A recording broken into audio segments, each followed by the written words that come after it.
बिस्मिल्लाहिर्रहमानिर्रहीम। अस्सलाम वालेकुम। कैसे हैं आप सब लोग? उम्मीद है बिल्कुल ठीक ठाक होंगे, खैरियत से होंगे और एग्ज़ाम्स की तैयारियों में फुल मगन होंगे। तो पार्ट्स ऑफ स्पीच की सीरीज़ में मैंने आपको पिछली वीडियो में एडजेक्टिव्स के बारे में बताया था कि एडजेक्टिव्स की डेफिनेशन और उसके एग्जांपल के बारे में। अगर आपने वो वीडियो नहीं देखी तो अभी जाकर सबसे पहले उस वीडियो को देखें ताकि आपको अच्छे से समझ आ जाए कि बेसिकली एडजेक्टिव्स होते क्या हैं। ठीक है, तो adjectives are the qualities of someone और समथिंग। ठीक है, it modifies or it discriminate or it differentiate the two things. Okay, two persons, two things, etc. आज हम इसी हवाले से अपना अगला टॉपिक स्टार्ट करते हैं। इसी की स्टार्टिंग टू टाइप्स हैं, comparative and superlative degrees of adjectives. ठीक है, सबसे पहले देख लेते हैं कंपैरेटिव एडजेक्टिव को। Comparative adjectives are used to compare two things. ठीक है, कंपैरेटिव एडजेक्टिव्स वो होते हैं जो कि दो चीज़ों के मवाजने के लिए, दो चीज़ों को डिफरेंशिएट करने के लिए जो इस्तेमाल होते हैं वर्ड्स को, उनको हम क्या कहते हैं? Comparative adjectives. और इनको बनाया कैसे जाता है? Formed by adding the suffix. Suffix मैंने आपको पहले भी बताया था कि इसको हम कहते हैं क्या? लाहका। उर्दू में बोलते हैं लाहका, यानी कि ऐसे वर्ड्स या ऐसे लेटर्स जो कि वर्ड के बाद आते हैं। ठीक है, एक होता है सफिक्स और एक होता है प्रीफिक्स। प्रीफिक्स कहते हैं जो वर्ड से पहले आता हो। मिसाल के तौर पर इम्पॉसिबल एक वर्ड है तो उसमें आई एम जो है वो क्या है? प्रीफिक्स। इसी तरह से सफिक्स क्या होता है? जो वर्ड के बाद आता है। तो adjectives, comparative adjectives formed by adding the suffix er or iar. ठीक है, और in case words end in letter e then we use only r. अगर कोई ऐसा वर्ड है, ठीक है, जो कि ई पर ख़त्म हो रहा है तो हम उस पे एंड पे सिर्फ आर लगाएंगे, और अगर कोई कॉन्सोनेंट लेटर पे एंड हो रहा है तो हम वहाँ पर क्या लगाएंगे? E R. इसी तरह से I E R replaced with Y. और अगर कोई ऐसा वर्ड है जो हमारे वाई पे एंड हो रहा है तो उसमें हम क्या यूज़ करेंगे? आई ई आर। ठीक है, तो उसके बाद कंपैरेटिव एग्जांपल्स आ जाती हैं। For example, she is taller than her sister. ठीक है, अभी पीछे मैंने उसमें भी आपको समझाया था, जैसे he is smarter than his brother. Same the way ये भी इसी तरह से आ जाता है, she is taller than her brother. तो ये जो है ना, एक्चुअली ये जो चीज़ है ना, देन, ठीक है, ये बेसिकली यूज़ ही कंपैरिजन के लिए होता है। जहाँ कहीं भी किसी भी चीज़ में, किसी भी इंसान में, किसी भी सिचुएशन में कोई भी कंपैरिजन करना होता है तो यहाँ पर हम ये वाला दैन इस्तेमाल करते हैं, THAN, दैन। ठीक है, एक होता है THEN दैन, उसको दैन बोलते हैं, और ये होता है THAN than, taller than. She is taller than her sister, कि वो अपनी बहन से लंबी है। अब यहाँ पर आप देखें कि टू सिस्टर्स का कंपैरिजन है। ठीक है, कि अब मिसाल के तौर पर उसकी बहन थोड़ी लंबी होगी तो ये ज़्यादा लंबी है, तो इसको हम किससे कंपैरिजन कर दिया? तो she is taller than her sister, कि वो अपनी बहन से लंबी है। अब इसी तरह आगे वाई वाले वर्ड की एक एग्जांपल है, the room is cosier than lounge. ठीक है, कि कमरा जो है वो लाउंज से ज़्यादा गर्म है। ठीक हो गया। अब यहाँ पर कॉजी जो है वो वर्ड होता है COZY। ठीक है, तो इसको हम वाई को हटाकर हमने क्या लिख दिया? IAR। ठीक है, कंपैरेटिव की बेसिक एग्जांपल्स जो हैं वो यही हैं। उसके बाद कंपैरेटिव एडजेक्टिव्स और होते हैं जिनमें हम comparative adjectives can also be formed by adding more or less।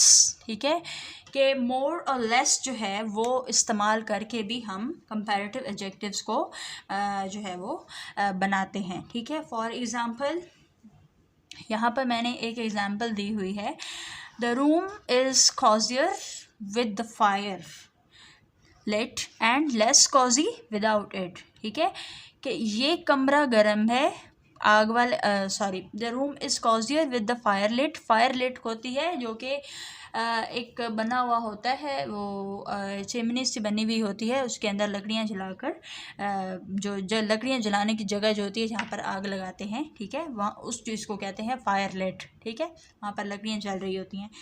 तो इस सेंटेंस के अंदर ये बताया जा रहा है कि फायर लिट के साथ जो है कमरा गर्म है, ज़्यादा गर्म है, ठीक है, जबकि इसके बगैर जो है वो गर्म नहीं है। एंड लेस कॉजी या कम गर्म है, कम, इसको हम किस में इस्तेमाल करते हैं, कम, ठीक है।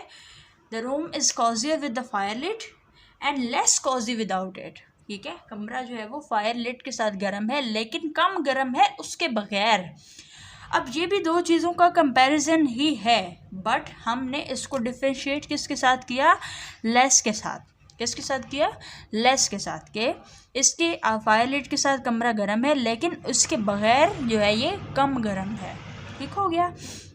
दूसरी एग्जाम्पल भी देख लें, I have never met a more honourable person, ठीक है, कि मैंने इससे ज़्यादा जो है काबिल एहतराम शख्स कोई नहीं देखा। अब मोर जो है वो किस में आता है, ज़्यादा के मीनिंग में आता है, किस में आता है, ज़्यादा। जब हमने ज़्यादा का वर्ड इस्तेमाल करना होता है तो हम क्या यूज़ करते हैं, more. I have never met a more honourable person, ठीक है। तो यानी कि इसका सेंटेंस का कहने का मतलब ये है कि बाकी जितने लोगों को भी मुलाकात हुई वो इतने ज़्यादा ऑनरेबल नहीं थे, ये उन सब से ज़्यादा ऑनरेबल था, ठीक हो गया। इसके बाद हमारी अगली टाइप है सुपरलेटिव डिग्री। सुपरलेटिव डिग्री जो है वो used to indicate that something has the most or least of a specific quality preceded by the definite article the, ठीक है। इसको आसान अल्फाज में मैं बताऊं तो ये कि जो जिस किसी भी चीज़ की ऐसी क्वालिटी को बताना जो कि बहुत ज़्यादा हो या बहुत कम हो, बहुत ज़्यादा कम हो या बहुत ज़्यादा हो, ठीक है, उसको जब हमने बताना होता है तो हम वहाँ पर सुपरलेटिव डिग्री जो है वो इस्तेमाल करते हैं और इसको आर्टिकल द के साथ इस्तेमाल किया जाता है। अब आप सोच रहे होंगे आर्टिकल्स क्या चीज़ हैं, तो आर्टिकल्स पे भी मैं सेपरेट एक टॉपिक एक वीडियो बनाऊंगी आपके लिए जिसमें मैं आपको डिटेल के साथ समझाऊंगी कि आर्टिकल्स जो हैं वो क्या हैं। तो ये जो होता है ना, द आर्टिकल द, ये ख़ास तौर पर सुपरलेटिव डिग्री के साथ इस्तेमाल होता है और प्रॉपर नाउन्स के साथ इस्तेमाल होता है, ठीक है। और ये बनते कैसे है, found by adding the suffix est and st if the word ends in letter e and ist replaced with y। इसका सेम वही फार्मूला है, बस फ़र्क ये है कि उसमें ई आर होता है, ठीक है, आर होता है, और I S T, oh sorry, I E R होता है, और इसमें क्या है, ई एस टी होता है। इसके एग्जाम्पल्स के ज़रिए ही आपको अच्छे से समझ आएगा। This is the smallest box, ठीक है, कि ये बहुत छोटा है, बहुत छोटा बैग है, ठीक है, बहुत छोटा बॉक्स है, ठीक है। My house is the largest one, कि मेरा घर सबसे बड़ा है। जब आपने उसकी बहुत ज़्यादा खूबी को बताना हो या बहुत कम किसी चीज़ के बारे में बताना हो तो भी वो जो है वो बताते हैं। This place can fly in the highest point, कि सबसे ऊंचा उड़ सकता है, ठीक है, ये प्लेन जो है वो क्या, सबसे ऊंचा उड़ता है। अब अगर यहाँ पे बर्ड के बारे में अगर बताएं तो हम बताएंगे eagle is the bird who flies most highest point in the sky, ठीक है, कि ईगल एक ऐसा परिंदा है जो कि बहुत ज़्यादा ऊंचा उड़ता है आसमान में, ठीक है। तो किसी भी चीज़ की ज़्यादा की क्वालिटी को बताना हो या कम की क्वालिटी को बताना हो तो उसमें हम क्या क्या यूज़ करते हैं, कौन सी डिग्री इस्तेमाल करते हैं, सुपरलेटिव डिग्री। अभी पीछे मैंने आपको लेस एंड मोर के बारे में बताया था, सेम द वे अगर हम सुपरलेटिव में आ जाएं तो मोस्ट और लीस्ट जो है वो इसमें इस्तेमाल होता है, ठीक है। तो ये इतना ज़्यादा मुश्किल नहीं है, बस कंसेप्ट को क्लियर करने की बात है कि कंपैरेटिव जो होता है वो किस दो चीज़ों के मुकाबले के लिए, दो चीज़ों के, दो इंसानों की, दो सिचुएशंस के या कुछ भी कहीं पर भी आपने अगर उनका मवाजना करना है तो आप वहाँ पर कंपैरेटिव डिग्री इस्तेमाल करेंगे, ठीक है। और जहाँ पर आपने किसी भी चीज़ की, किसी भी इंसान की बहुत ज़्यादा या बहुत कम किसी क्वालिटी को बताना हो, ठीक है, तो उसके बारे में हमने कौन सी डिग्री इस्तेमाल करनी होती है, सुपरलेटिव डिग्री। तो ये थी आज का मेरा लेक्चर, आज की मेरी वीडियो। बहुत ही सिंपल, बहुत ही आसान सा मैंने आपको कंसेप्ट समझाया है, ठीक है। और वीडियो पसंद आई हो तो वीडियो को लाइक करें, चैनल को सब्सक्राइब करें, बेल आइकन ज़रूर प्रेस किया करें ताकि मेरी आने वाली वीडियोस जो है वो आप तक पहुंच सकें। अपना कमेंट जो है वो फीडबैक ज़रूर दिया करें, ठीक है।